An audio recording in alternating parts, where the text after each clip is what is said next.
بسم اللہ الرحمن الرحیم۔ آج پاکستان کے وزیر اطلاعات اور وزیر داخلہ نے پریس کانفرنس کی اور نیوزی لینڈ کرکٹ ٹیم کے حوالے سے میرے فیس بک کے پوسٹ اور میری آئی ڈی کو جعلی قرار دیا۔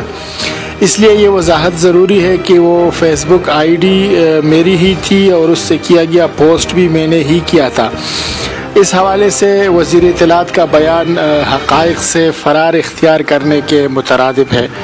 نیوزی لینڈ کرکٹ ٹیم کو میں نے کوئی دھمکی نہیں دی تھی، بلکہ میں نے انہیں اس خطرے سے آگاہ کیا تھا جس کا مجھے علم ہوا، اور ساتھ میں نے انہیں نیک نیتی کے بنیاد پر مشورہ دیا تھا۔ یہ کام میں نے کوئی چوری چھپ کے نہیں کیا، بلکہ پبلکلی اوپن فورم پر کیا۔ میں اپنے فیس بک پوسٹ اور دعوے اور معلومات پر قائم ہوں۔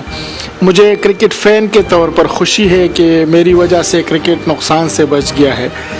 پاکستانی وزراء میرے بیان کسی سازش سے جوڑ کر عوام کو اندھیرے میں رکھنا چاہتے ہیں، اور یہ کام وہ دہائیوں سے کر رہے ہیں۔ وہ ہر بات کا الزام انڈیا یا دیگر دشمنوں کو دے کر خود بری الذمہ ہو جاتے ہیں، لیکن میں اس معاملے پر کیے گئے ان کے تمام دعوے مسترد کرتا ہوں اور جو حقائق ہے وہ آپ لوگوں کے سامنے رکھتا ہوں۔